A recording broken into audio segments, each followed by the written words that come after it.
London, 1845. The morning fog clung to the cobblestone streets like a shroud as Stephanie Wallis sat motionless at her bedroom window. Outside, London was beginning to stir, servants hurrying to markets, shopkeepers raising their shutters, carriages rattling along the damp streets. But Stephanie noticed none of it. Her attention was fixed entirely on the Morning Chronicle, trembling in her hands, her slim fingers crumpling the edge of the newspaper where the announcement was printed in neat black letters. The Earl of Huntly, George Bath, is pleased to announce his engagement to Lady Caroline Thornhill, daughter of the Viscount Heatherton. The wedding is to take place next month at St. George's Church, Hanover Square. A single tear escaped down her cheek, falling onto the paper and blurring the ink. Just 3 weeks ago, George had held her hands in the garden of her father's country estate, whispering promises of forever. His blue eyes had seemed so sincere, his voice unwavering as he spoke of their future together. "Father will come around, my darling," he had promised. "Once he sees how deeply I love you, he will accept you as my countess." Lies, all lies. She traced the announcement with a trembling finger. He hadn't even had the decency to tell her himself. No letter, no visit, just this cold, impersonal notice in the morning paper, as if their love had never existed at all. A soft knock at the door interrupted her thoughts. "Stephanie, dearest?" Her mother's voice was gentle. "Your father wishes to speak with you." Wiping away her tears, Stephanie smoothed her pale blue morning dress and took a deep breath to compose herself. Appearances mattered, even in heartbreak. She would not let George Bath's betrayal reduce her to a sobbing mess. "I'll be right down, Mother," she replied, proud of how steady her voice sounded. In the mirror, she assessed her reflection. At 18, Stephanie Wallis was considered a beauty, with her honey-brown hair, vivid green eyes, and delicate features. The daughter of a prosperous textile merchant, she had been raised with all the accomplishments expected of a genteel young lady, despite lacking aristocratic blood. Perhaps that had been the problem all along. She was simply not good enough for the Earl of Huntly, regardless of what he had whispered in the moonlight. Straightening her shoulders, she descended the staircase to her father's study. William Wallis was a proud man who had built his textile business from nothing. Though not aristocratic, their family had earned respect among London's merchant class, and their home in Bloomsbury reflected their prosperity without ostentation. Her father stood by the window, hands clasped behind his back, his expression solemn. He did not turn when she entered, but spoke to her reflection in the glass. "I warned you, daughter," he said without preamble. "Men like the Earl of Huntly do not marry girls like us, not when their fathers control the purse strings." Stephanie flinched. Her father was not being cruel, merely stating a truth she should have recognized from the beginning. "I was foolish," she admitted, her voice surprisingly steady. "I believed him when he said love would conquer all." Her father finally turned, his eyes softening at the sight of his daughter's dignified bearing, despite her obvious pain. Though he had built his fortune through shrewd business sense, William Wallis had a gentle heart, especially where his only child was concerned. "It is not foolish to believe in love, my dear. Only to believe that love is enough for men whose character is wanting." He approached her, placing a weathered hand on her shoulder. "Your Aunt Eleanor has written from London.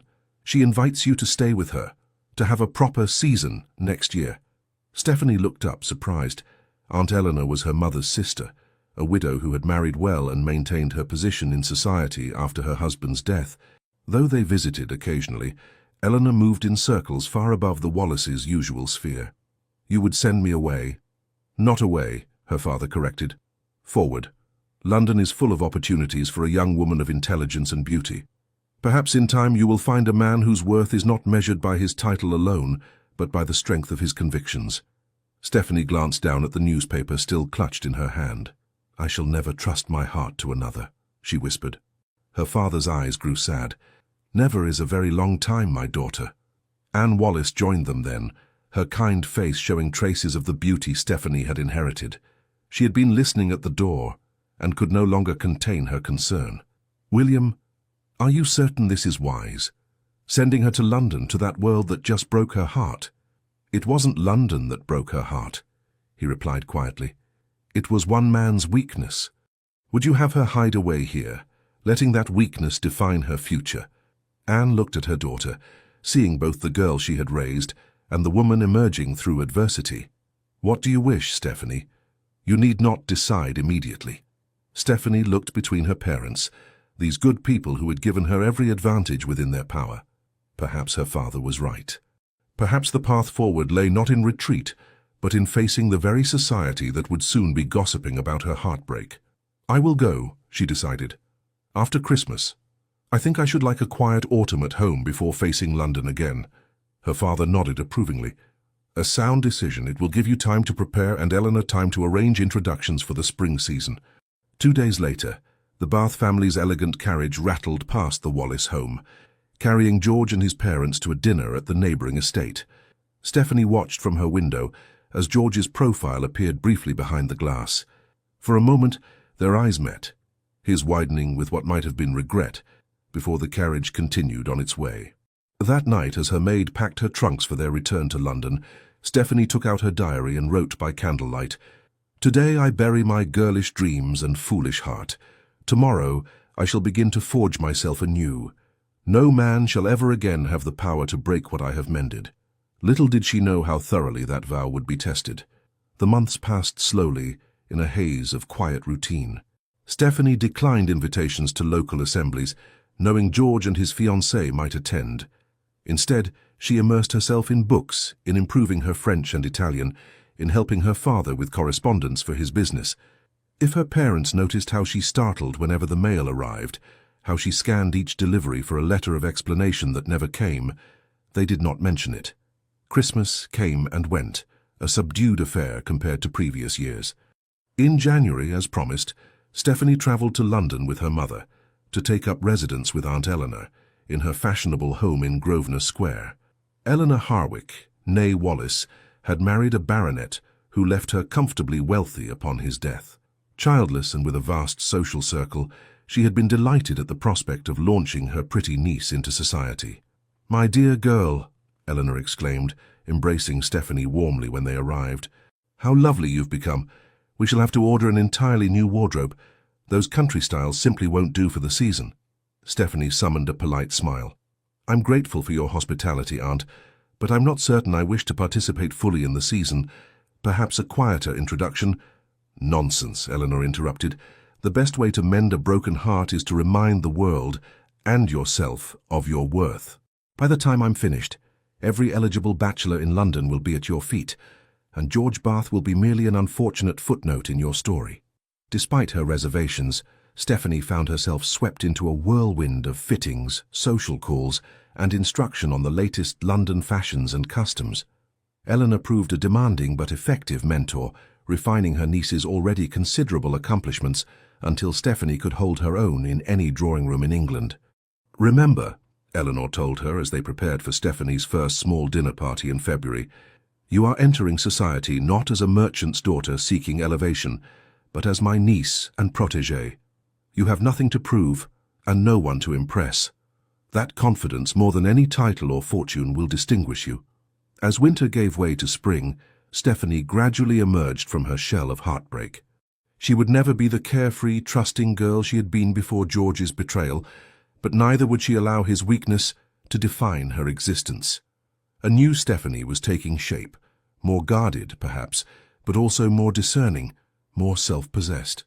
When the season began in earnest, Eleanor carefully orchestrated Stephanie's introduction to society, selecting smaller gatherings at first before accepting invitations to larger balls.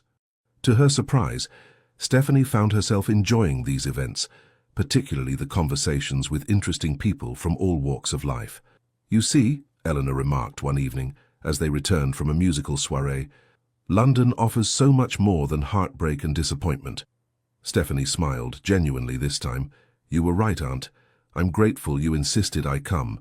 What neither of them mentioned was the whispers that sometimes followed Stephanie through ballrooms, the pitying glances from those who knew of her history with the Earl of Huntly, the speculative looks from mothers with eligible sons. London society might be diverting, but it had a long memory for scandal, however minor. So far she had managed to avoid encountering George and his new countess. The Earl and Countess of Huntly had removed to their country estate after their wedding, reportedly at the insistence of the old Earl, who was in failing health.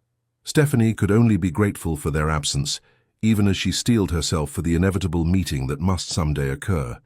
That day came sooner than expected, at a ball hosted by the Duchess of Richmond in early May. Stephanie had just finished a dance with a pleasant young baronet when she felt it, a prickling awareness that made her turn toward the entrance.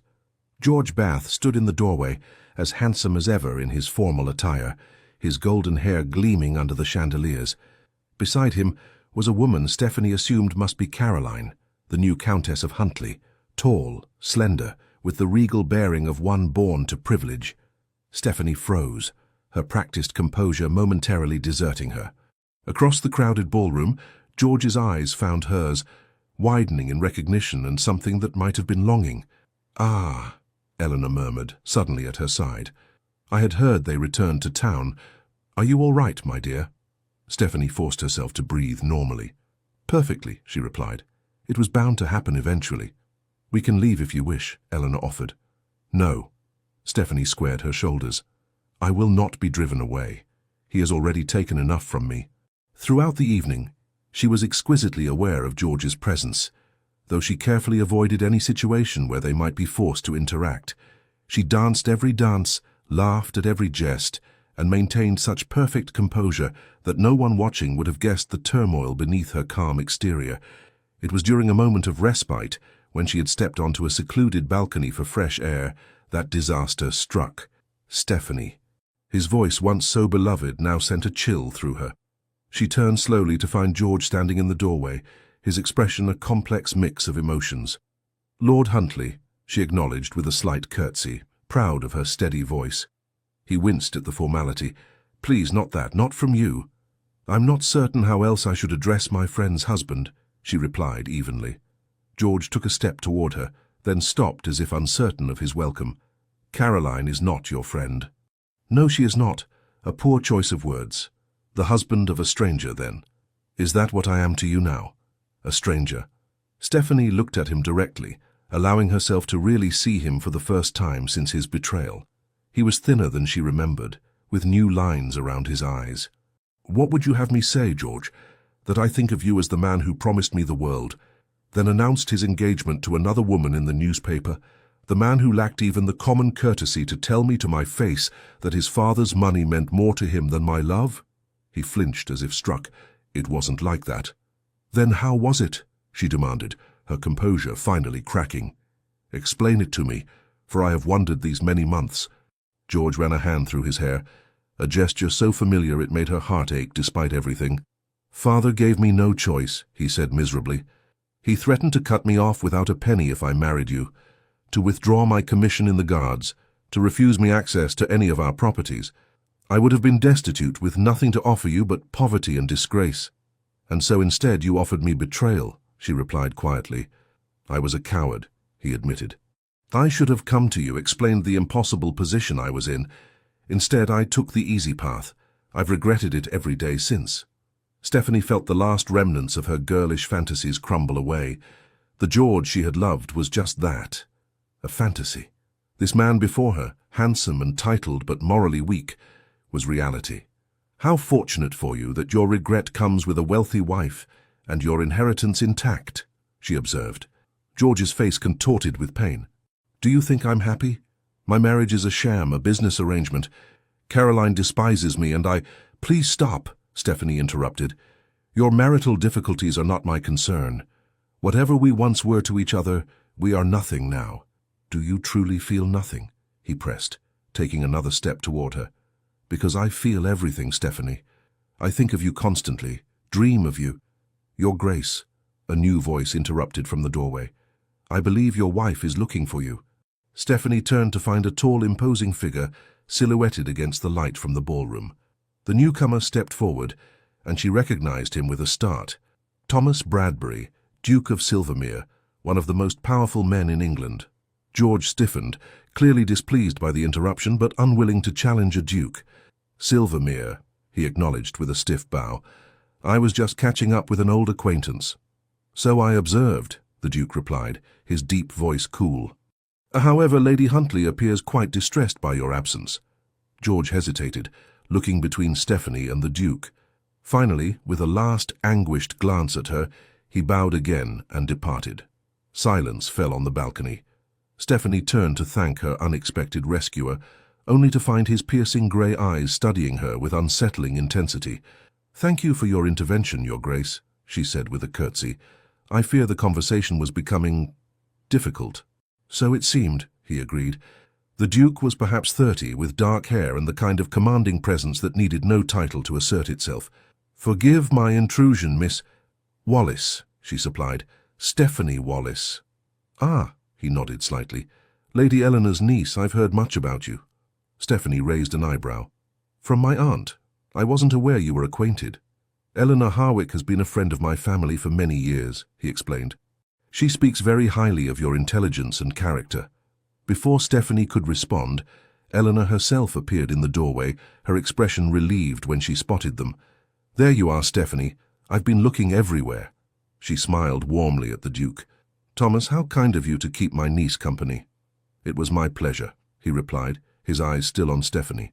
"Though I fear I interrupted what appeared to be an uncomfortable reunion." Eleanor's face darkened. "Bath cornered you. How dare he?" "It's done now," Stephanie said quickly, unwilling to make more of the incident than necessary.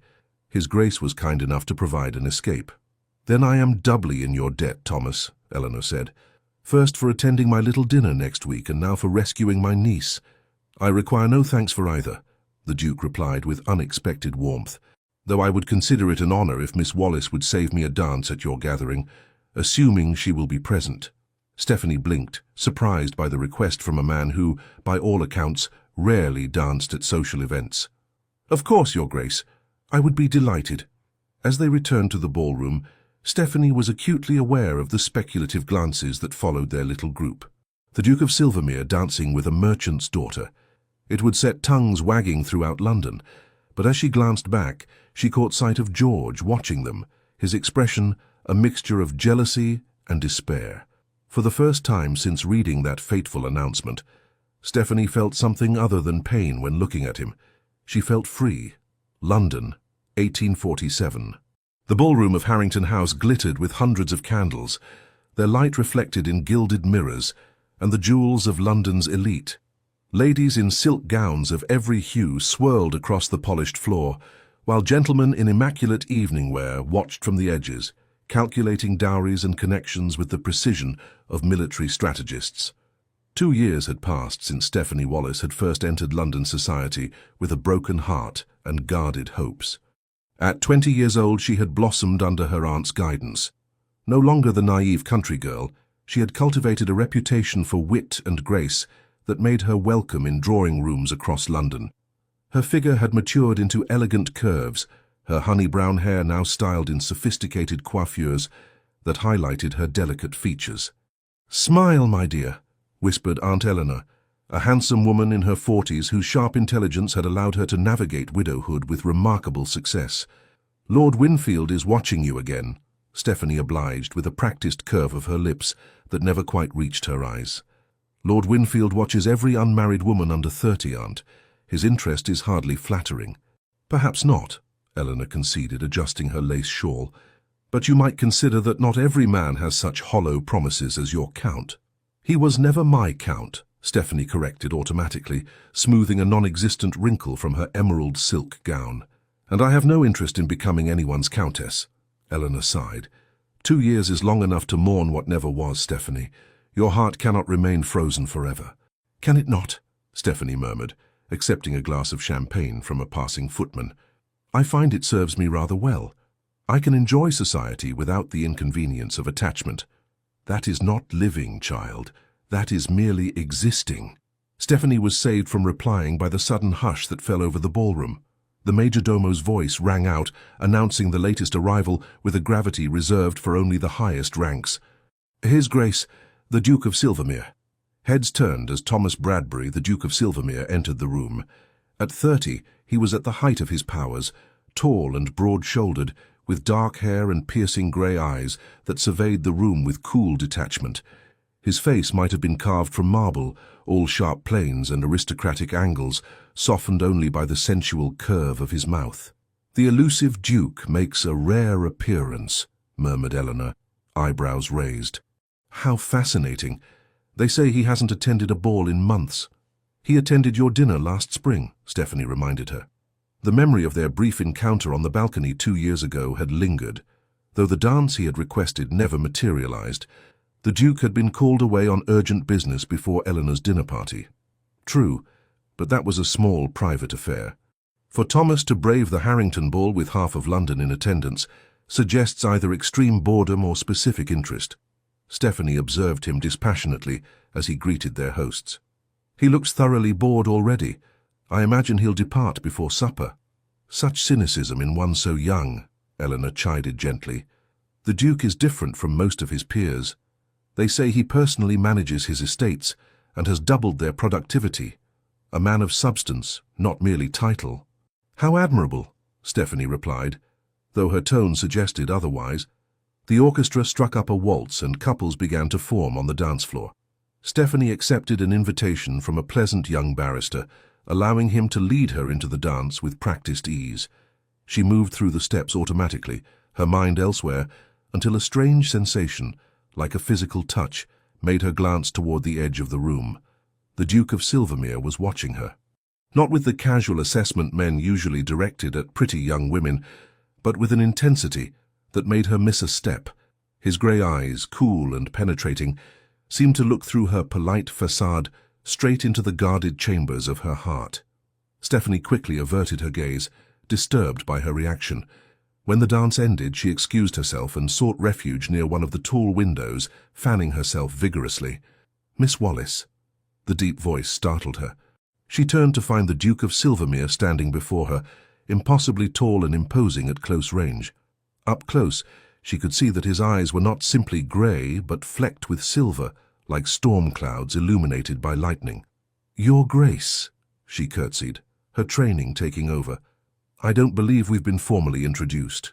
"We haven't," he confirmed, "which is why I've taken the liberty of requesting Lady Harrington to perform the service. She approaches now." Indeed, their hostess was hurrying toward them, looking delighted at the prospect of introducing the season's most eligible bachelor to one of its most admired young ladies. After the formalities were observed and Lady Harrington withdrew, the Duke spoke again. "You dance well, Miss Wallis." "Thank you, Your Grace, though I confess I was distracted and missed a step." "I noticed," he replied, a hint of amusement warming his stern features. "May I ask what captured your attention so completely?" Stephanie met his gaze directly. "I was wondering why the Duke of Silvermere, who reportedly finds society events tedious, would attend the Harringtons' ball only to spend his time observing a merchant's daughter." For a moment surprise flickered across his face, quickly replaced by something like approval. "Honesty," he said. "How refreshing. Most young ladies would have simpered and claimed to be overcome by the music. I've never seen the value in simpering, Your Grace." His lips curved slightly. "Nor have I. As for your question, I came because Lady Harrington is my godmother and insisted. I observed you because you were the only person in the room who looked as though they were secretly planning their escape." Stephanie couldn't help but smile. "Was I so obvious?" "Only to a fellow conspirator," he replied, offering his arm. "Would you do me the honor of walking with me to the terrace? The air in here has become stifling." Propriety demanded she refuse. Unchaperoned walks with gentlemen, especially powerful dukes, were fodder for gossip. Yet something in his direct gaze made her place her gloved hand on his sleeve. "Briefly, Your Grace, before my aunt sends out a search party." The terrace was mercifully empty, the night air cool against her flushed cheeks. London sprawled below them, a tapestry of lights and shadows under a sky strewn with stars. The sounds of the ballroom, the music, the laughter, the constant hum of conversation faded to a distant murmur. "You're not what I expected, Miss Wallis," the Duke said after a comfortable silence. "And what did you expect, Your Grace?" She leaned slightly against the stone balustrade, studying his profile. The usual ambitious debutante, eager to secure a titled husband. Stephanie laughed, the sound surprisingly genuine. "Then you must be relieved to find me neither ambitious nor hunting for a title." He turned to face her fully, his expression serious. "On the contrary, I find myself intrigued. Lady Eleanor speaks highly of your intelligence and character. She mentioned your father's business acumen as well." "You've discussed me with my aunt?" Stephanie asked, startled. "I make it a point to know about interesting people," he replied smoothly. "And you, Miss Wallace, are decidedly interesting." Before she could respond, the doors to the terrace opened, spilling light and music into the night. A familiar figure stepped out, then froze. George Bath, Earl of Huntly, stood before them, his handsome face slack with shock as he recognized Stephanie. In the 2 years since their confrontation, they had managed to avoid more than the most cursory interactions at social events. "Miss Wallace," he stammered, "I had no idea you would be here tonight." Stephanie felt the Duke's arm tense beneath her hand, though his face remained impassive. "Lord Huntly," she acknowledged with a slight nod, proud of her steady voice despite the sudden hammering of her heart. "How is Lady Caroline?" George flinched visibly. "Well, she is, well." His eyes darted between her and the Duke. "Silvermere," he added with a stiff bow. "Bath," the Duke replied, his tone glacial. "I believe Miss Wallace and I were just returning inside." Without waiting for a response, he guided Stephanie back toward the ballroom. As they reached the doors, he leaned down slightly. "There is history between you," he stated rather than asked. "Ancient history," Stephanie replied, "and not worth revisiting." Something flickered in his grey eyes. Understanding, perhaps, or recognition of a kindred wounded spirit. "Miss Wallace," he said formally as they rejoined the crowd, "may I call upon you tomorrow? There is a matter I would like to discuss with you and Lady Eleanor." Stephanie hesitated only briefly before nodding. "My aunt receives visitors after 11, Your Grace." As he bowed over her hand, his lips barely brushing her glove, Stephanie felt a strange warmth spread through her chest. Not the giddy infatuation she had once felt for George, but something steadier, more substantial.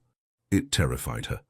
Later that night, as her lady's maid helped her prepare for bed, Stephanie found herself unable to dismiss the Duke from her thoughts. Unlike most men of his rank, he had asked no probing questions about her family's fortune or connections. Instead, he had conversed with her as an equal, displaying genuine interest in her opinions on everything from Italian poetry to the agricultural improvements being implemented on his estates. "A penny for your thoughts, miss," her maid said as she brushed out Stephanie's long hair. "You've been smiling to yourself this past quarter hour." Stephanie caught herself, schooling her features to neutrality. "Have I? I was merely reflecting on this evening's entertainment. If you don't mind my saying so, miss, you seem to enjoy yourself more than usual, especially in the company of that tall gentleman." "That tall gentleman was the Duke of Silvermere, Lucy," Stephanie corrected gently. "And a lady never discusses her admirers with her maid." Lucy smiled knowingly. "Of course, miss, though if he calls tomorrow, as you expect, shall I press your blue morning dress? It brings out your eyes something wonderful." Stephanie couldn't help but laugh. "Yes? Very well. The blue dress it is." After dismissing her maid, Stephanie stood at her bedroom window, gazing out at the sleeping city. For 2 years, she had guarded her heart behind walls of ice, determined never again to be vulnerable to the kind of pain George Bath had inflicted. She had received and refused 4 proposals of marriage in that time, each from respectable gentlemen who offered security and position. What then was it about Thomas Bradbury that made her walls seem suddenly less impregnable? "It is mere curiosity," she told herself firmly. "Nothing more." Yet as she finally drifted to sleep, it was the Duke's storm-grey eyes and unexpected smile that followed her into her dreams. The Duke of Silvermere was a man of his word.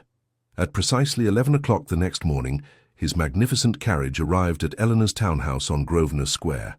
From her position near the drawing-room window, Stephanie watched him descend. Tall and commanding even in morning dress, his movements possessing the natural grace of a man completely at ease with his power. "Stop staring, dear," Eleanor chided, though her eyes twinkled with amusement. "One might think you were actually interested in our visitor." Stephanie stepped quickly away from the window.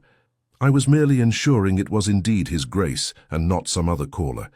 With that carriage, those matched greys are unmistakable, as is the Silvermere crest." Eleanor adjusted a vase of flowers with practiced precision. "Now, remember what I told you. The Duke is not like other men. He values directness and abhors the usual social games." "I am perfectly capable of carrying on a conversation without resorting to games, Aunt," Stephanie replied, smoothing her blue dress, which, she had to admit, did complement her complexion admirably. When the butler announced the Duke, both women rose to greet him. Stephanie was struck again by his commanding presence. how the spacious drawing-room seemed suddenly smaller with him in it. Lady Eleanor, Miss Wallis. He bowed to each of them in turn, his eyes lingering a moment longer on Stephanie. Thank you for receiving me at such short notice. Eleanor gestured to a chair. Do sit down, Thomas. Such formality among friends is unnecessary. His eyebrows rose slightly at the word friends, but he took the offered seat.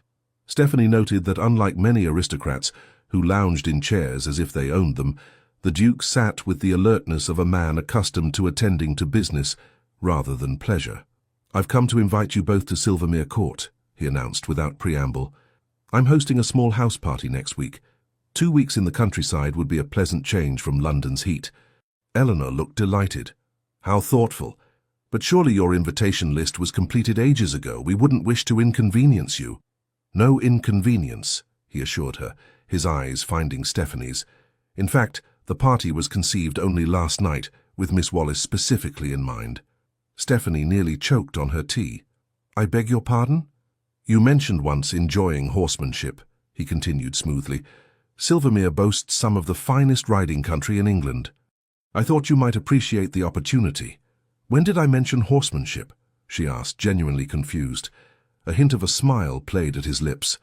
At the Winthrop Musicale, 3 weeks ago, you spoke of missing your father's stables. The fact that he had remembered such a casual comment, made during a brief conversation weeks before, was both flattering and unsettling. Your Grace, she began carefully, while I appreciate the invitation, we would be delighted, interrupted Eleanor firmly. Wouldn't we, Stephanie? Caught between her aunt's expectant look and the Duke's steady gaze, Stephanie acquiesced. Of course. Thank you for thinking of us, Your Grace. Thomas, he corrected. If we're to be house guests, I insist you use my given name. That would hardly be proper, she protested. I'm a duke, he replied with a hint of arrogance that should have been off-putting but somehow wasn't. I decide what's proper. After finalizing the details with Eleanor, he rose to leave, but paused before Stephanie. Would you care to accompany me to the British Museum this afternoon? He asked. They've acquired some fascinating artifacts from Egypt I thought might interest you. Stephanie blinked, surprised again by his attention to detail. She had mentioned her interest in antiquities only in passing to a mutual acquaintance at a dinner party months ago. That's very thoughtful, but I couldn't possibly— We would be delighted, Eleanor interrupted again, ignoring Stephanie's pointed look. Shall we say 2 o'clock? After he departed, Stephanie rounded on her aunt. What are you doing? You're practically throwing me at the man. Eleanor's eyes softened. My dear girl, do you not see? He's absolutely smitten with you. Nonsense, Stephanie scoffed, though a treacherous warmth spread through her at the suggestion. Men like Thomas Bradbury don't become smitten. They calculate advantageous matches. And what advantage would the Duke of Silvermere gain by marrying the daughter of a textile merchant? Eleanor challenged gently. He has wealth and power beyond measure. He needs no connections your father could provide. Stephanie had no answer for that. The weeks that followed were a whirlwind of attention from the Duke. True to his word, he escorted her to the British Museum, where he had arranged a private viewing of artifacts not yet available to the public. Rather than the expected formal tour, he had engaged the museum's foremost Egyptologist to explain the historical context of each piece, allowing Stephanie to examine them up close in a way normally reserved for scholars. The morning after, a small package arrived containing an exquisite miniature scarab carved from lapis lazuli with a simple note, a token of rebirth, T. Every day brought new surprises, rare books on subjects she had mentioned enjoying, invitations to exclusive exhibitions and small dinner parties where the conversation was genuinely stimulating rather than the usual vapid gossip. Each gift showed thought rather than mere extravagance. Each outing revealed another layer of his complex character. He courts you as if he were a poet rather than a duke, Eleanor observed one evening as they prepared for yet another dinner, at which the Duke of Silvermere would be present. Most men of his rank would simply speak to your father and have done with it. We are merely friends, Stephanie insisted, though the words rang hollow even to her own ears. He enjoys my conversation, nothing more. Eleanor gave her a knowing look. My dear, the man has attended more social events in the past month than in the previous year, solely to be in your company. That is not the behavior of a man seeking friendship. At Silvermere Court, a magnificent estate in Kent, Stephanie discovered a different side of the Duke. Here, among his tenants and servants, he was respected rather than feared. He knew every worker by name, inquired after their families, and took genuine interest in their well-being. The house party itself was small and carefully selected, just 12 guests, including Eleanor and Stephanie. The Duchess Dowager, Thomas's mother, acted as hostess, a formidable woman whose initial coolness towards Stephanie gradually thawed as she observed the young woman's intelligence and lack of artifice. "For you handle my son well," the older woman remarked one afternoon as they took tea in the morning room. "Few people dare to challenge him as you do." Stephanie set down her cup, surprised by the comment. "I wasn't aware that I challenged him, Your Grace." "No? Just yesterday you quite thoroughly dismantled his argument about the Corn Laws. I haven't seen him so animated in a debate for years." "I hope I didn't overstep," Stephanie said, suddenly concerned. The Duchess Dowager laughed, a surprisingly warm sound from such an austere woman. "My dear, Thomas has been surrounded by sycophants since he was in short pants. A little honest disagreement is precisely what he needs." She studied Stephanie with shrewd eyes. "You're not what I expected, Miss Wallis." "So your son has said as well," Stephanie replied, "though neither of you has explained what exactly you did expect." "The usual sort of young woman who catches a duke's eye, beautiful but vapid, concerned only with fashion and status." The Duchess sipped her tea thoughtfully. "Instead, he brings home a merchant's daughter who reads Greek and discusses agricultural reforms with more intelligence than most members of Parliament." Stephanie wasn't sure if this was a compliment or criticism. "My father believes education is valuable regardless of one's station or gender." "A progressive view," the Duchess noted, "and one I happen to share, though it's unfashionable to admit it." She set down her cup decisively. "You should know that I have never interfered in Thomas's personal decisions, even when I disagreed with them. I will not start now, but I will say this. If my son has chosen you, then he has chosen wisely." On their daily rides across the rolling countryside, Thomas revealed more of himself: his childhood, his strict father, his dreams for improving his estates and the lives of those dependent on him.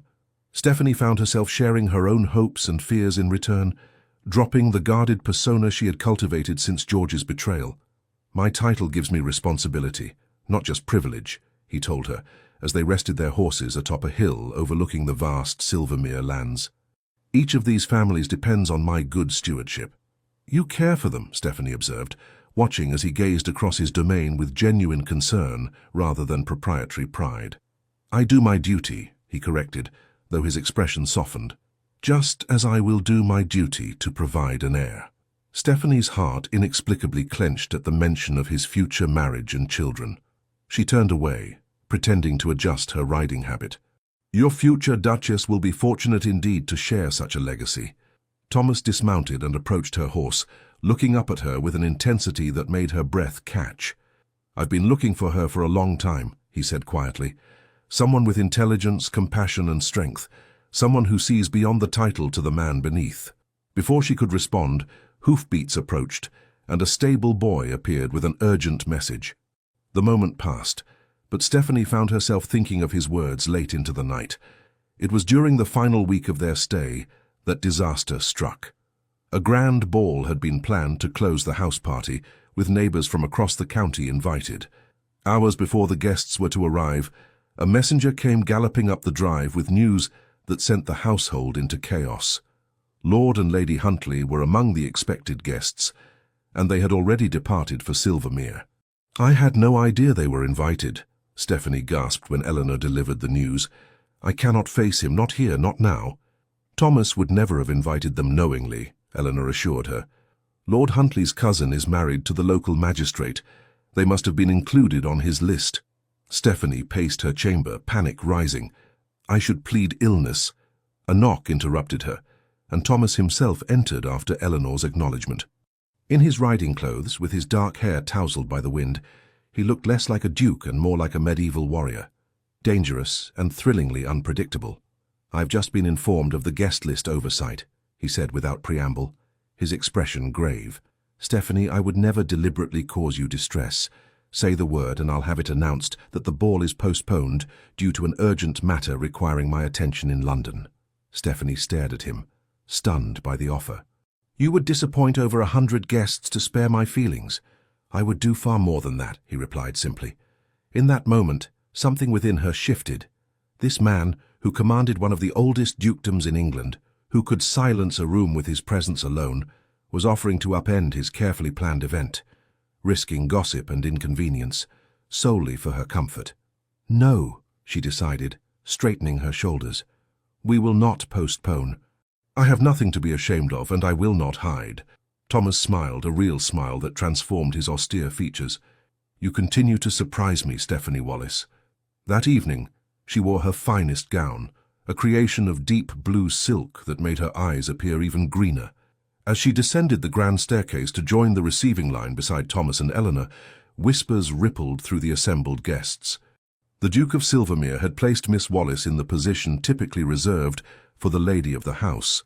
When the Earl and Countess of Huntly were announced, Stephanie felt Thomas's hand at the small of her back, a subtle, steadying presence. George's eyes widened when he saw her standing beside the Duke, while Caroline's lips thinned with displeasure. "Lord Huntly, Lady Huntly," Thomas greeted them coolly. "May I present Miss Stephanie Wallis, my special guest?" George's bow was stiff. "We are acquainted." "Indeed," Thomas replied, his tone deceptively light. "How fortunate, then, that you'll have much to discuss. Though I fear Miss Wallis's dance card is quite full this evening." Throughout the evening, Stephanie was aware of George watching her, his eyes following her movements with naked longing as she danced with Thomas, laughed with his friends, and charmed the local gentry. Caroline, too, observed her with increasing resentment, particularly when the Duchess Dowager engaged Stephanie in a lengthy conversation, treating her with a deference rarely shown to those outside the aristocracy. Later, as Thomas led her through a waltz, Stephanie caught glimpses of George watching them, his expression a mix of regret and something darker. "He's staring," she murmured. "Let him," Thomas replied. "Let him see what he was fool enough to discard." The evening progressed smoothly until supper, when Stephanie found herself momentarily alone in the gallery, having stepped away to admire a particularly fine landscape. The sound of footsteps made her turn, expecting Thomas, but instead, George Bath stood before her. "Stephanie," he began, his voice low and urgent. "Please, allow me a moment." She raised her chin. "Lord Huntly, I don't believe we have anything to discuss." "I was wrong," he blurted. "So terribly wrong. Not a day passes that I don't regret my choice." "Your choice?" she repeated. "You mean choosing wealth over love, or merely announcing your engagement in the newspaper without the courtesy of telling me first?" He flinched. "I was a coward. Father threatened to cut me off without a penny." "And now you have both title and fortune," she interrupted, "while Lady Caroline has a husband who pines for another woman. How fortunate you both are." George stepped closer, his familiar scent bringing unwelcome memories. "My marriage is empty, Stephanie. Caroline and I are strangers who share a name and nothing more. She has her diversions. I have my regrets." "Neither of which concern me," Stephanie replied, though her voice trembled slightly. "Don't tell me you feel nothing," he pressed. "I see how you avoid looking at me, how you tense when I enter a room. Those are not the reactions of indifference." "You mistake aversion for passion, my lord." "Do I?"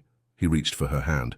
"Or does the great Duke know he's receiving damaged goods, a heart that still belongs to another?" Stephanie jerked away as if burned.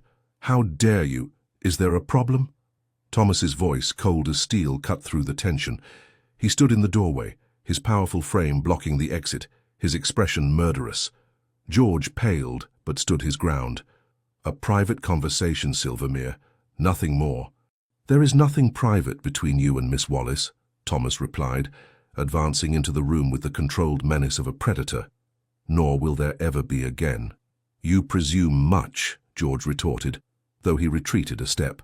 "Stephanie and I share a history you know nothing about. A history you discarded for 30 pieces of silver," Thomas countered. "Now, you will either return to the ballroom and your neglected wife, or you will leave my home entirely. The choice is yours." For a moment, it seemed George might refuse, but self-preservation won out. With a stiff bow to Stephanie, he departed. Thomas waited until his footsteps faded before turning to her, his expression softening instantly. "Are you all right?" "Yes," she said. surprised to find it true. Seeing George again, hearing his self-serving regrets, had affected her far less than she had feared. "I'm sorry you had to intervene." "I'm not," Thomas said firmly. "I've wanted to put Bath in his place since the moment I learned what he did to you." Stephanie looked up, startled. "You know?" "Eleanor told me everything," he admitted. "I wanted to understand why someone with your warmth and intelligence guards her heart so fiercely. And now you do," she said quietly. "Now you understand why I cannot, why I will not risk such pain again." Thomas took her hands in his touch gentle despite the strength evident in his frame. "Stephanie Wallace," he said softly, "if you believe Thomas Bradbury resembles George Bath in any way, then I have failed completely in showing you who I am." "It's not about who you are," she whispered. "It's about who I am, a merchant's daughter beneath your station, someone society will never accept as your equal." "Society?" Thomas scoffed. "What has society ever created or built? What valleys has it made fertile? What innovations has it sparked?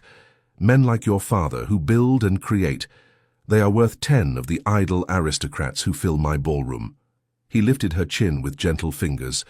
"I am the Duke of Silvermere. I bow to no one's expectations save my own, and I have never, in 30 years, wanted anything or anyone as much as I want you." Stephanie's heart thundered in her chest. "What are you saying?" "I'm saying that I love you," he replied simply. "I love your mind, your spirit, your compassion. I love how you challenge me, how you see the man behind the title. I'm saying that if you'll have me, I want to spend my life proving that not all men are fools like George Bath." Tears pricked at Stephanie's eyes. "Thomas, you don't need to answer now," he said gently. "Take all the time you need. I've waited 30 years to find you. I can wait a little longer for your heart to heal." He pressed a kiss to her forehead, chaste, reverent, then offered his arm. "Shall we return to our guests? I believe this dance is mine." As they re-entered the ballroom, whispers spread like wildfire at the sight of the Duke of Silvermere, gazing at Stephanie Wallace, as if she were the only woman in the world. News of the Duke of Silvermere's apparent infatuation with Miss Stephanie Wallace spread through London society like wildfire. By the time they returned to the city, speculation was rampant about whether the realm's most eligible bachelor had finally been captured. The ton divided neatly into factions, those who found the romance charming, primarily the younger set and progressives, and those who considered it a shocking misalliance, led by mothers with eligible daughters and staunch traditionalists. Stephanie found herself the object of intense scrutiny wherever she went, with invitations flooding in from hostesses eager to witness the courtship firsthand. "You've become quite the sensation," Eleanor observed as they sorted through the day's post, which contained no fewer than 12 invitations. "I haven't seen such excitement since the Prince Regent took up with Mrs. Fitzherbert." Stephanie wrinkled her nose. Hardly a comparison to inspire confidence. Their relationship was a scandal, and ended in marriage, despite the odds, Eleanor pointed out. "Though I dare say Thomas is far more decisive than poor Prinny ever was." George Bath was not the only one disturbed by these developments. Caroline, Countess of Huntly, had harboured ambitions of eventually securing a connection to the Silvermere dukedom through her younger sister. The prospect of a merchant's daughter, particularly one her husband had once courted, gaining the position she coveted for her family, was intolerable. "The girl is making a spectacle of herself," Caroline declared to her circle of friends over tea. "Throwing herself at a duke, as if Silvermere would ever seriously consider someone of her background." Stephanie, entering Hyde Park for an afternoon stroll with Eleanor, overheard these words as she passed Caroline's group. She faltered momentarily, colour rising in her cheeks. Eleanor squeezed her arm supportively. "Pay them no mind, dear. Jealousy makes women cruel." "It isn't jealousy that concerns me," Stephanie replied quietly. "It's truth. Thomas may believe himself immune to society's expectations, but a duke marrying a merchant's daughter would cause a scandal." "Thomas Bradbury has never feared scandal," Eleanor pointed out, "and your father is hardly a common shopkeeper. His business employs hundreds. His advice is sought by ministers. Besides," she added with a twinkle in her eye, "love has a way of overcoming such obstacles." Stephanie was prevented from responding by the arrival of the very man they discussed. Thomas approached on horseback, magnificent atop his black stallion, drawing admiring glances from everyone in the vicinity. He dismounted gracefully and handed the reins to his groom, before bowing to the ladies. "Lady Eleanor, Miss Wallace," he greeted them, eyes lingering on Stephanie. "What a pleasant surprise." Eleanor smiled knowingly. "Is it? I rather thought you knew our walking schedule by heart, Your Grace." Thomas didn't deny it. "Beautiful weather for a stroll, is it not? Would you mind terribly if I accompanied you?" "Actually, I've just remembered an urgent appointment," Eleanor said, fooling no one. "Perhaps you could escort Stephanie back to Grosvenor Square when she's finished her walk, Thomas?" Before Stephanie could protest this transparent maneuver, Eleanor was hurrying away, leaving them alone, though under the watchful eyes of the ton. "Your aunt is not subtle," Thomas observed, offering his arm. Stephanie took it, acutely aware of Caroline Bath's narrowed gaze from across the path. "No, she is not, and she has placed us both in an awkward position." They began walking along the path, trailed at a discreet distance by Thomas's groom and Stephanie's maid. "I don't find your company awkward in the slightest," Thomas replied. "In fact, these past 3 days without seeing you have been interminable." "You exaggerate," she chided gently. "Surely the affairs of your vast estates kept you occupied." "They kept my hands occupied," he corrected. "My mind was entirely elsewhere." Stephanie felt warmth spread through her chest at his words, even as she tried to maintain her composure. "Thomas, we're being watched. Lady Huntley and her friends are positively gloating at this indiscretion." Thomas glanced over his shoulder at the group of women, his expression hardening. "Caroline Bath's opinion means less than nothing to me." "But it should matter to you what society whispers," Stephanie insisted. "A duke must consider his position, his legacy." Thomas stopped walking, turning to face her fully. "Do you know what legacy truly matters to me, Stephanie? Not ancient titles or crumbling castles. It's the character of the man who bears the name Bradbury. My father taught me that a duke who bows to society's petty constraints is no leader at all." His grey eyes held hers with fierce intensity. "I have watched you these past weeks.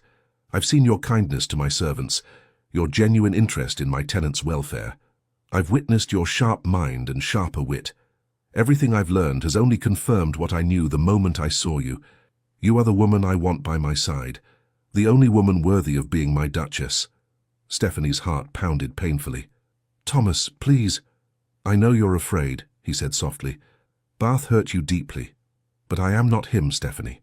I would never choose anything, money, title, approval over you." A commotion behind them interrupted the moment. George Bath was approaching rapidly, his face flushed with what appeared to be drink, though the hour was early.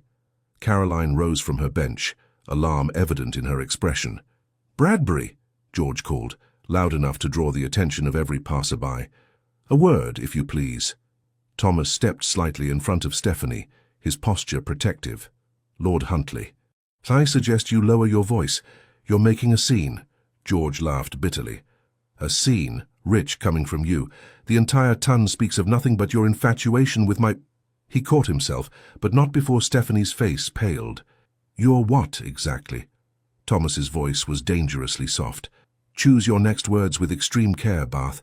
Caroline hurried to her husband's side, grasping his arm. "George, you're unwell. We should return home." He shook her off. "Not before His Grace understands what he's involving himself in." George turned to Stephanie, his eyes pleading. "Tell him, Steph. Tell him how we planned our future together before my father's interference." Stephanie lifted her chin. "That was a lifetime ago, Lord Huntley. I was a different person then, naive enough to believe promises whispered by moonlight." "I never stopped loving you," George insisted, his voice breaking. "Even now, seeing you with him, it's torture." Caroline inhaled sharply, her face contorted with humiliation.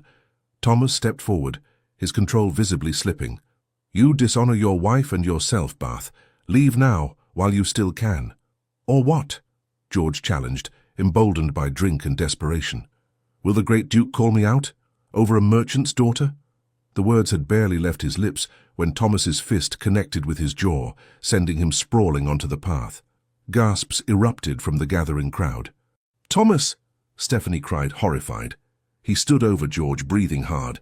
"Get up, Bath, get up so I can knock you down again." Caroline rushed to her fallen husband, throwing a venomous glance at Stephanie. "This is your doing," she hissed. "You've destroyed my marriage for your ambitions." "Enough!" Thomas's command silenced everyone. He turned to his groom.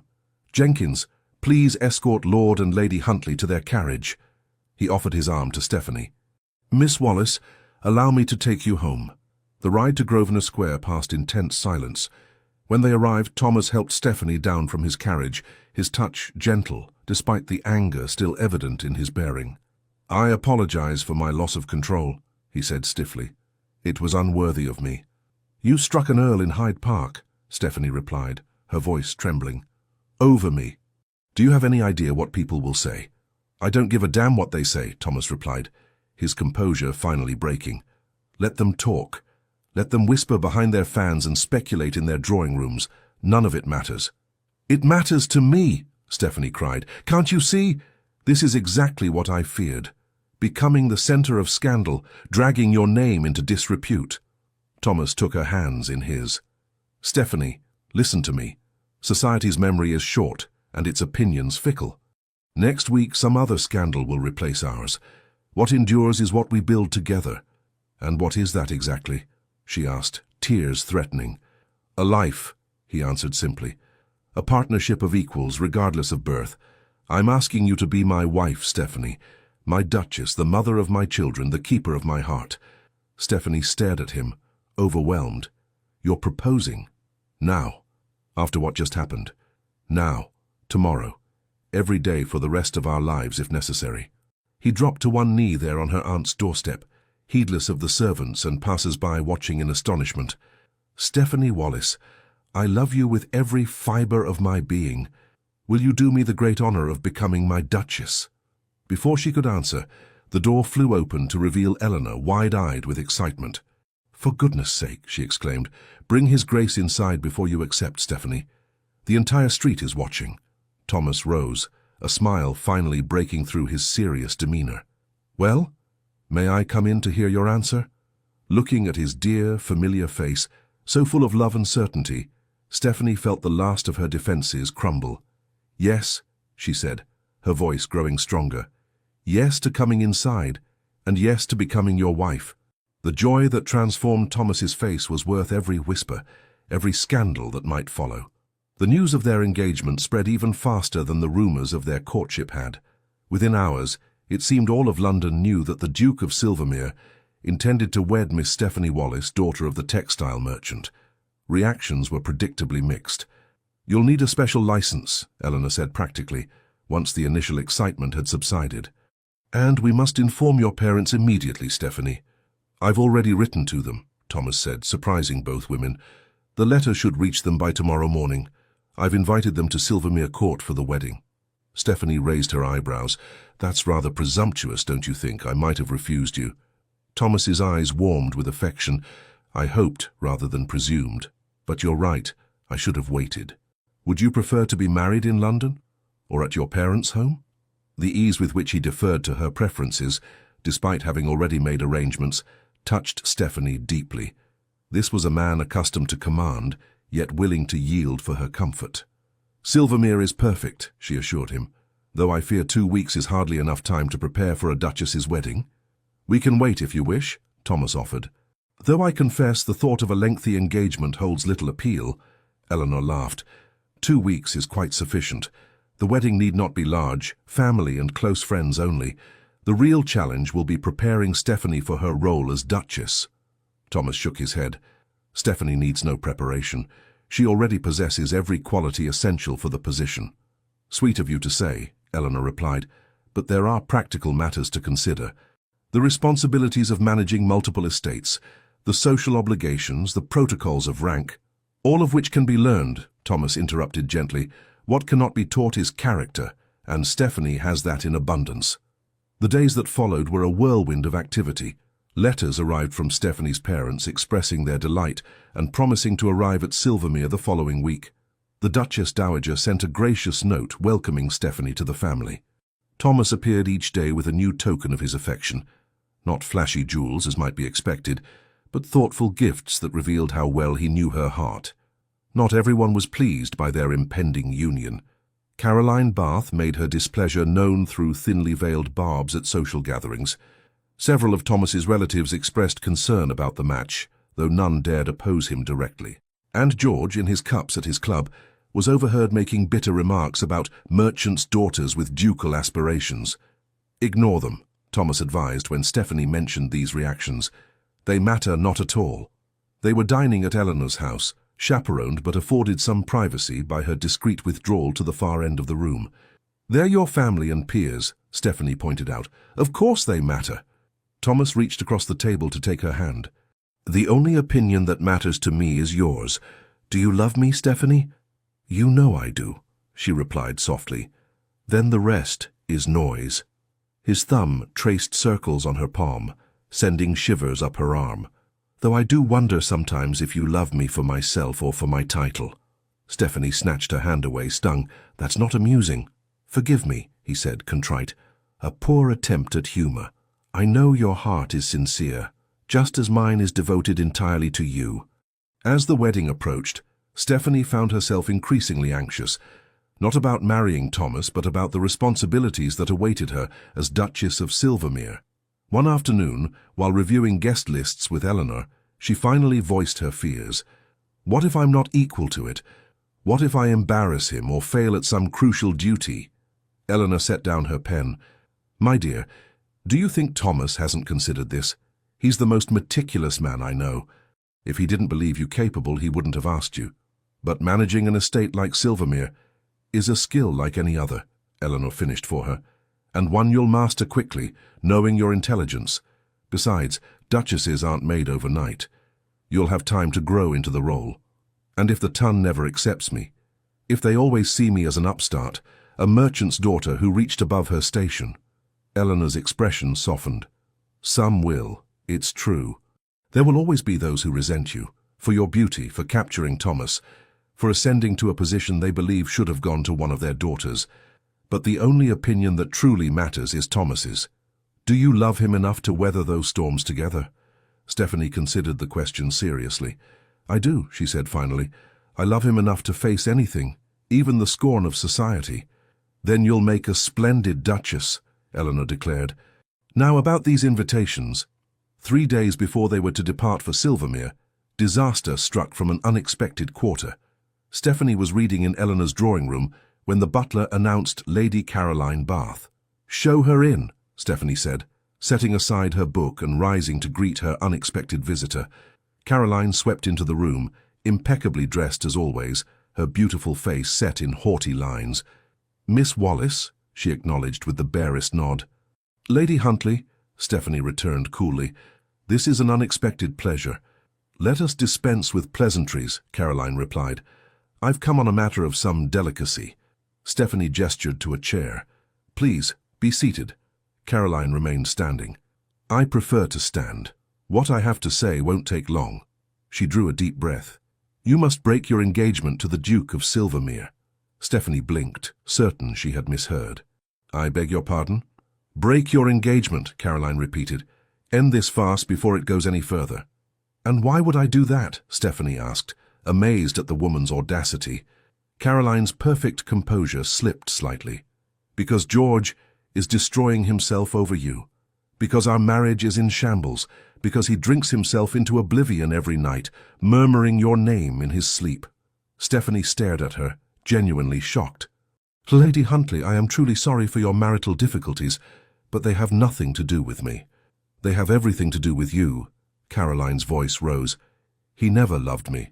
He married me for my fortune while pining for you, and now you flaunt your happiness with the Duke before him, driving him further into despair." "That's not true," Stephanie protested. "I've avoided Lord Huntley at every turn. If he suffers, it's from the consequences of his own choices." Caroline laughed bitterly. "How convenient to absolve yourself. Tell me, do you love the Duke, truly love him? Or is he merely your revenge on George, the ultimate prize to throw in his face?" "How dare you?" Stephanie said quietly, anger rising. "My feelings for Thomas are none of your concern. And if you think for one moment that I would break his heart to ease your husband's conscience, you're sorely mistaken." Caroline's face hardened. "Then you leave me no choice." She reached into her reticule and withdrew a small packet of letters. "Do you recognize these?" With a sinking feeling, Stephanie did. They were the letters she had written to George during their courtship, foolish, passionate declarations of love from a naive girl of 18. "Where did you get those?" she whispered. "George kept them," Caroline replied, a cruel smile playing at her lips. "Hidden in his desk. I found them months ago." She fanned the letters like cards. "Such ardent sentiments, Miss Wallis. What would the Duke think if he read them? If all of London read them?" Stephanie felt the blood drain from her face. "You wouldn't. Wouldn't I? You've taken everything from me. My husband's heart, my dignity, my future. Why should I spare yours?" For a long moment they faced each other in silence, two women in love with different men, bound by circumstance and mutual enmity. "What do you want?" Stephanie finally asked. "I told you, end your engagement. Leave London, return to whatever provincial backwaters spawned you, and never darken our lives again." Stephanie's mind raced. The letters, while embarrassing, contained nothing truly scandalous, just the innocent outpourings of first love. Yet in the hands of someone like Caroline, they could be wielded as weapons, used to hurt Thomas or to cast doubt on Stephanie's character. "You have until tomorrow," Caroline continued, replacing the letters in her reticule. "If I don't hear of your broken engagement by then, copies of these will be in every drawing room in Mayfair." With that, she swept from the room, leaving Stephanie trembling with shock and rage. Eleanor found her there an hour later, still staring into space. "My dear, what's happened? You're white as a sheet." Haltingly, Stephanie related Caroline's visit and her threat. "That spiteful harpy!" Eleanor exclaimed. "How dare she? You must tell Thomas immediately." "I can't," Stephanie said miserably. "He'd challenge George to a duel. There would be bloodshed, scandal. Exactly what I've feared all along." "So you'll give in to blackmail?" Eleanor demanded. "Surrender your happiness because of a vindictive woman's threats?" "Of course not," Stephanie replied, her voice stronger. "But I need to handle this carefully. Those letters need to be recovered." "And how do you propose to do that? Break into Bath House and steal them?" Stephanie's expression turned thoughtful. "Not quite so dramatic, but I do have an idea." Later that evening, as Thomas sat with her in Eleanor's drawing room, properly chaperoned by a dozing aunt, Stephanie broached the subject indirectly. "Have you ever done something you regretted?" she asked. "Something that came back to haunt you years later?" Thomas considered the question seriously. "Many things. I think all thinking people have regrets. But have your regrets ever threatened your present happiness?" He studied her face, sensing the weight behind her question. "Stephanie, what's troubling you?" She took a deep breath. "Caroline Bath visited me today." Thomas's expression darkened. "What did she want?" "To deliver a threat," Stephanie admitted. "She has letters I wrote to George years ago. Girlish, romantic nonsense. She's threatening to make them public if I don't break our engagement." She watched his face carefully, expecting anger, perhaps even doubt. Instead, his expression softened with understanding. "My poor love," he said gently. "What a dreadful position to be put in." Relief flooded through her. "You're not angry?" "At you? For writing love letters before you ever met me?" "Of course not." His eyes hardened. "At Caroline Bath, most definitely. The woman needs to be taught a lesson in civility." "Please," Stephanie begged, "don't confront her. It will only make things worse." "I have no intention of confronting her," Thomas replied with dangerous calm, "but neither will I allow her to threaten my future wife with impunity." He rose, pacing the room with controlled energy. "These letters, they contain nothing truly compromising, I assume.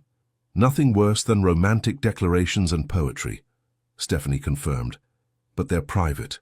The thought of them being read by strangers—" "They won't be," Thomas assured her. "I'll see to it personally."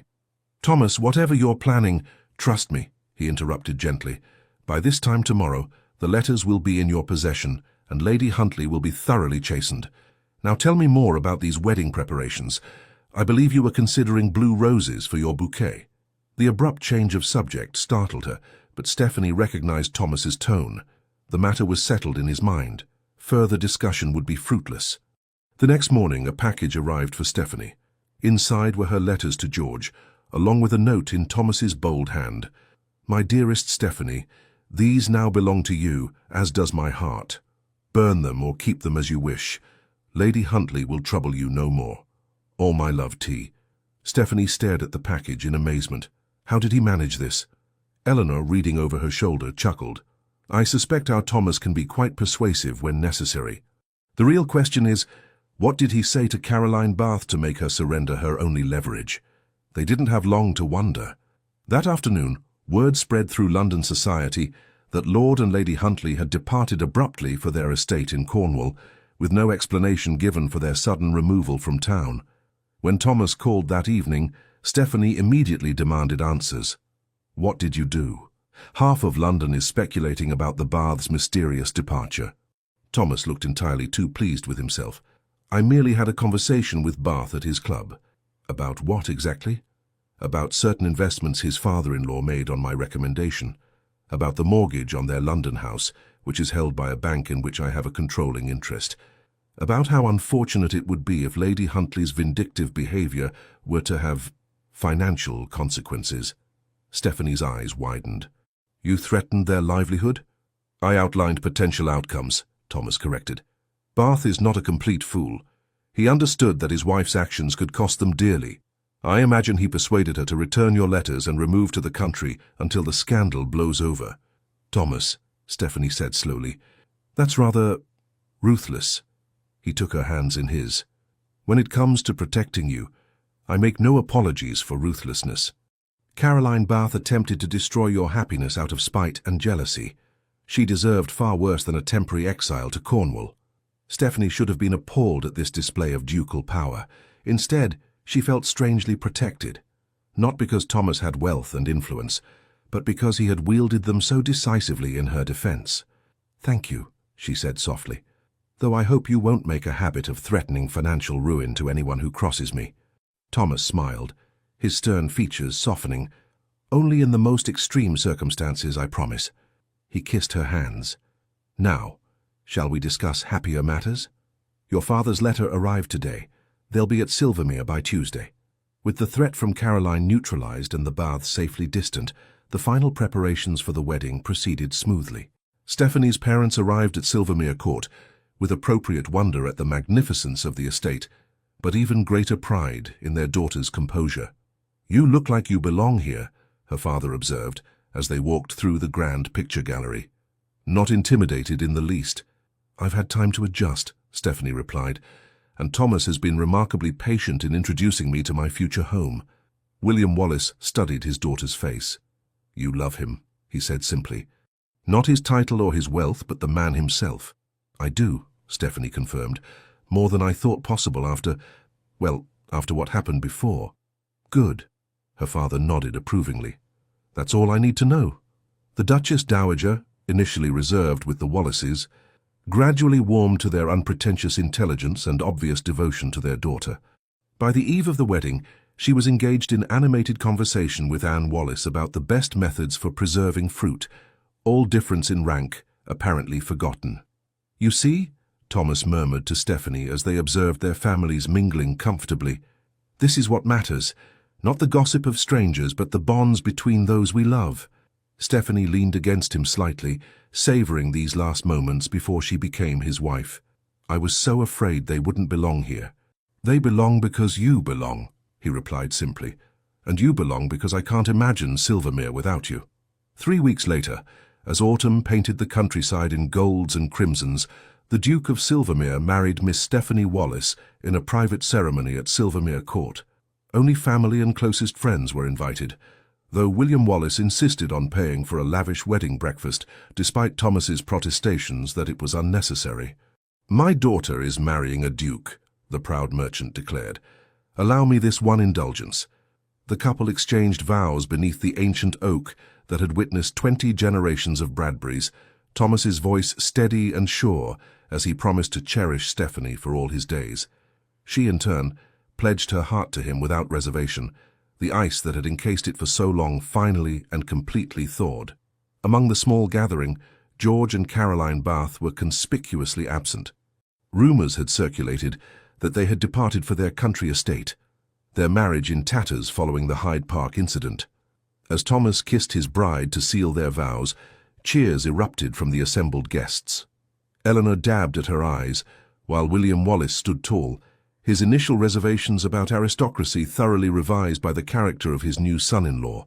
Later, as they danced their first waltz as husband and wife, Thomas held Stephanie close. "Happy, Your Grace," he murmured in her ear, using her new title for the first time. "Deliriously," she confirmed, savoring the words. though I believe I've married a scandalously unconventional duke. And I've married a scandalously perfect duchess, he countered. One who will help me make Silvermere better than it's ever been. A commotion at the entrance to the ballroom drew their attention. To Stephanie's shock, George Bath stood in the doorway, alone and ashen-faced. The music faltered as guests turned to stare. Thomas tensed, his arm tightening protectively around Stephanie's waist. George approached slowly, stopping at a respectful distance before bowing deeply. "Your Graces," he addressed them formally. "Forgive my intrusion. I could not stay away without offering my sincere congratulations and my apologies." He looked directly at Stephanie, his expression haunted yet somehow peaceful. "I came to say that you were right to refuse my belated regrets. I made my choice years ago and I must live with it. Seeing you now, so radiant, so loved, I understand that everything unfolded as it should." Turning to Thomas, he continued, "You are a better man than I, Silvermere. I ask only that you cherish her as she deserves." "On that, Bath, you need have no concern," Thomas replied, his tone civil though guarded. George nodded once. "I wish you both every happiness, truly." With another bow, he turned and departed as suddenly as he had arrived. Stephanie watched him go, feeling not pain or regret, but an unexpected sense of closure. "Well," Thomas said quietly, "that was unexpected." "Yes," she agreed, "but necessary, I think, for all of us." As the music resumed and they continued their dance, Stephanie reflected on the journey that had brought her to this moment. The heartbreak that had once seemed unbearable had led her here, to a love deeper and truer than she had ever imagined possible. Thomas's grey eyes held hers, full of promises yet to be fulfilled. "What are you thinking, my Duchess?" Stephanie smiled up at the man who had chosen her above all else, above convention, above expectation, above the weight of centuries of tradition. "I'm thinking," she replied, "that sometimes hearts must break before they can be truly whole again." Thomas drew her closer, pressing his forehead to hers. "And yours? Is it whole now?" "More than whole," she whispered. "It's yours, completely and forever." The early days of the Duchess of Silvermere's marriage were not without challenges. Though Thomas's immediate family had accepted Stephanie without reservation, certain relatives and peers made their disapproval known through subtle snubs and pointed remarks. At her first dinner as hostess at Silvermere House in London, Lady Rockingham, a distant cousin of Thomas's, deliberately addressed her as Miss Wallis throughout the evening. When corrected, she affected surprise. "Oh dear, how forgetful of me. It's just so difficult to remember all these recent changes." Thomas, overhearing, had intervened with lethal politeness. "Perhaps at your age, Cousin Agatha, memory becomes unreliable. Should you find such lapses occurring frequently, I recommend consulting Sir William Harvey. I understand he's made remarkable progress in treating the infirmities of advancing years." Lady Rockingham, not yet 60 and vain about her appearance, had turned an unflattering shade of purple. "You shouldn't antagonize her," Stephanie murmured when they were alone. "She has considerable influence in certain circles." "Let her use it then," Thomas replied dismissively. "Those who cannot accept my Duchess are not welcome in my home, regardless of their bloodlines." True to his word, Thomas backed Stephanie unequivocally in every social encounter. When the Duchess of Montrose failed to include Stephanie in an invitation to a musical evening, Thomas not only declined, but returned all subsequent invitations from the Montroses unopened.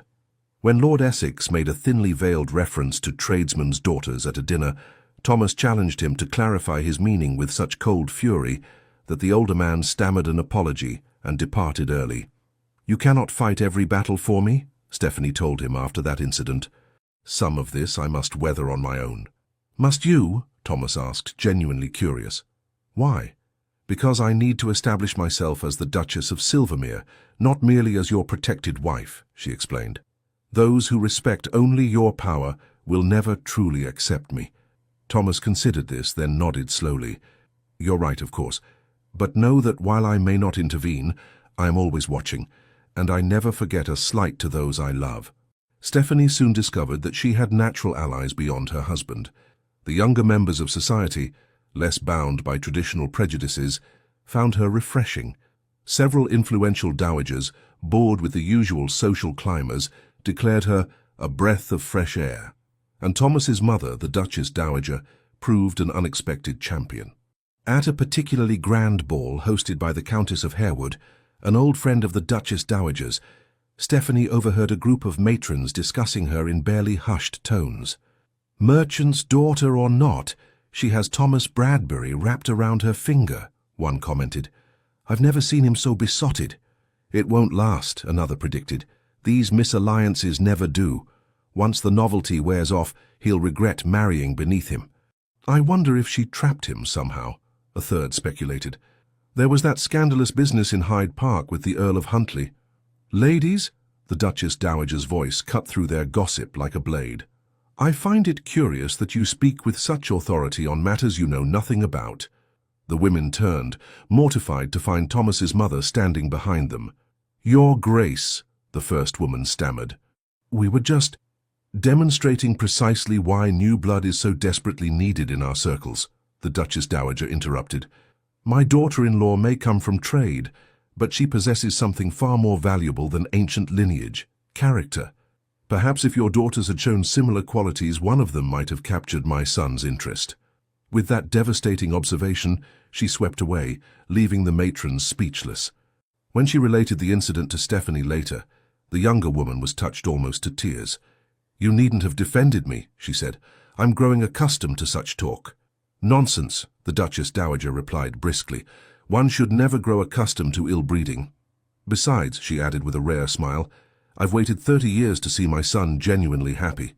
I'll not have small-minded gossips undermine that happiness." Gradually, through a combination of Thomas's unwavering support, her own natural dignity and strategic alliances, Stephanie established herself as a duchess to be reckoned with. She applied her intelligence to mastering the complexities of managing multiple estates, her father's business acumen proving invaluable in understanding the financial aspects of Thomas's vast holdings. Under her guidance, Silvermere Court's neglected gardens were rejuvenated. She established a school for the tenants' children, insisting on modern educational methods rather than the rote learning common in such institutions. She reviewed the estate accounts personally, identifying inefficiencies and implementing improvements that increased both productivity and the well-being of those who worked the land. In London, she carefully selected charitable endeavours that aligned with her values rather than merely following society's fashionable causes. Her patronage of a hospital for women and children in the East End raised eyebrows initially, but her practical approach to improving conditions there soon earned respect even from her critics. "You're making quite a reputation for yourself," Thomas observed proudly after one particularly successful fundraising event. "Lady Jersey actually asked for your opinion on her new charitable foundation. I believe that constitutes acceptance at the highest level." Stephanie laughed. "Lady Jersey recognizes a useful ally when she sees one, but yes, I do feel less like an interloper these days." "You never were an interloper," Thomas corrected gently. "You were always exactly where you belonged, by my side." Their personal happiness deepened as they settled into married life. Unlike many aristocratic couples who maintained separate lives after securing an heir, Thomas and Stephanie genuinely enjoyed each other's company. They shared intellectual interests, a commitment to improving their estates, and a passion for each other that showed no signs of dimming with familiarity. "We scandalized the servants," Stephanie teased one morning, as Thomas pulled her back to bed, despite the late hour. "A duke and duchess who actually love each other, how unconventional." "Let them be scandalized," Thomas murmured against her neck. "I've never aspired to conventionality." Not everyone celebrated their happiness, however. In Cornwall, George Bath brooded over reports of the Duchess of Silvermere's growing acceptance in society. Though he had made his peace with Stephanie's marriage, watching from afar as she thrived in her new life was a constant reminder of what his weakness had cost him. His relationship with Caroline remained strained, their brief reconciliation after the confrontation with Thomas having proved short-lived. They maintained appearances in public, but lived essentially separate lives, united only by mutual resentment and social obligation. When they finally returned to London after a year's absence, George was determined to avoid any further scenes. He had written to Thomas formally, acknowledging past errors and requesting a clean slate between their families. Thomas had responded with cool civility, neither encouraging nor forbidding renewed social contact. Their first encounter in society, at a large reception hosted by the Duke of Wellington, passed without incident. George and Caroline greeted Thomas and Stephanie with correct politeness, exchanged the minimum required pleasantries, and moved on. "That wasn't so terrible," Stephanie remarked afterward. "No," Thomas agreed. "Bath seems to have learned discretion, if nothing else." But Caroline, watching her husband's gaze follow Stephanie across crowded ballrooms, nursing her humiliation at being exiled to Cornwall, was not so easily reconciled. The wound to her pride festered, fueled by George's obvious continuing preoccupation with his former love. "You make yourself ridiculous," she hissed one night as they returned from a ball where Stephanie had been particularly radiant. "Mooning after her like a lovesick boy when she clearly doesn't spare you a thought." George, tired and slightly drunk, rounded on her. "And whose fault is that? If you hadn't threatened her with those letters—" "Don't you dare blame me for your failures," Caroline snapped. "You lost her long before I entered the picture. You chose money over love, George. At least have the courage to own your decision." The argument escalated, voices rising until servants could hear them through closed doors. In a final fury, Caroline declared, "I curse the day I married you." "Not half as much as I do," George retorted viciously. The next morning, Caroline was gone. A brief note informed George that she had returned to her parents' home and would not be coming back. She requested that he not attempt to contact her. Alone in his London house, George faced the ruins of his life with grim clarity. He had sacrificed true love for wealth and position, only to lose both his fortune, much diminished by poor investments and excessive spending, and his self-respect. Now his wife had abandoned him, his reputation was tarnished, and the woman he had truly loved was happier than he had ever seen her, with another man. In that dark moment, something broke within him. Not his heart, that had shattered years before, but rather the shell of pride and self-deception that had sustained him through the consequences of his choices. For 3 days, he remained secluded, refusing all callers and barely eating. On the 4th day, he sat down at his desk and wrote 2 letters. The first to Caroline acknowledged his failings as a husband and released her from any obligation to return to a marriage that had brought her only unhappiness. The second, to his solicitor, contained instructions for settling his affairs in preparation for an extended absence. That evening, he appeared unannounced at Silvermere House. The butler, recognizing the Earl of Huntly despite his dishevelled appearance, hesitated before announcing him. "His Grace and Her Grace are not receiving visitors tonight, my lord. Perhaps if you were to return tomorrow—" "Please," George said simply. "It's important." Something in his tone, desperation tinged with resignation, convinced the servant to admit him to a small waiting room while he informed the Duke of this unexpected caller. Thomas appeared moments later, his expression wary. "Bath," he acknowledged. "This is unexpected." George rose unsteadily. "Forgive the intrusion, Silvermere. I wouldn't have come if it weren't a matter of some urgency." Thomas studied him with narrowed eyes. "You look unwell." "I am unwell," George admitted with a bitter laugh. "In spirit, if not in body. May I speak with you, and with Her Grace, if she's willing?" Thomas hesitated, clearly reluctant to subject Stephanie to whatever scene might be brewing. "What is this regarding?" "Closure," George replied simply, "and perhaps redemption, though I've little right to hope for it." After a long moment, Thomas nodded. "Wait here." He returned with Stephanie, who had changed from her evening dress into a simpler gown of deep green. Her face, when she saw George, showed concern rather than the resentment he expected. "Lord Huntly," she greeted him. "Are you unwell? Shall I send for a physician?" Her kindness, after everything, was almost his undoing. George struggled to maintain his composure. "No, thank you. I'm not ill, merely at a crossroads." He drew a deep breath. "I've come to say goodbye. I'm leaving England." Thomas's eyebrows rose. "Leaving? For where?" "America. My cousin has business interests in Boston that require management. I've agreed to represent him there." George turned to Stephanie. "Before I go, I needed to speak with you both, to make things right as much as possible." Stephanie glanced at Thomas, who nodded slightly. "Please sit down," she offered. "Would you care for refreshment?" George shook his head. "No, I won't stay long." Nevertheless, he sank gratefully into a chair, suddenly aware of how exhausted he truly was. "Caroline has left me," he said bluntly. "Not that you'd be interested in my marital difficulties, but it seems relevant to what I have to say." "I'm sorry to hear that," Stephanie said, and meant it. George smiled faintly. "Are you? You of all people have reason to wish us ill." "I've never wished you ill, George," she replied gently. "Only happiness, even when you hurt me." He closed his eyes briefly, pained by her generosity. "That's the difference between us, I suppose. Your capacity for forgiveness. It's why you deserved better than me." He looked directly at Thomas. "And why you found it." Thomas said nothing, but his expression softened fractionally. "I came to apologize," George continued. "Properly, not the half-drunken ravings at your wedding. To both of you, for different reasons." He turned to Stephanie. "To you, for my cowardice. For choosing money over love. For not telling you to your face for every hurt I inflicted through weakness of character. You offered me your heart, and I crushed it for the sake of my inheritance. There is no forgiveness adequate for such a betrayal, but I ask for it nonetheless."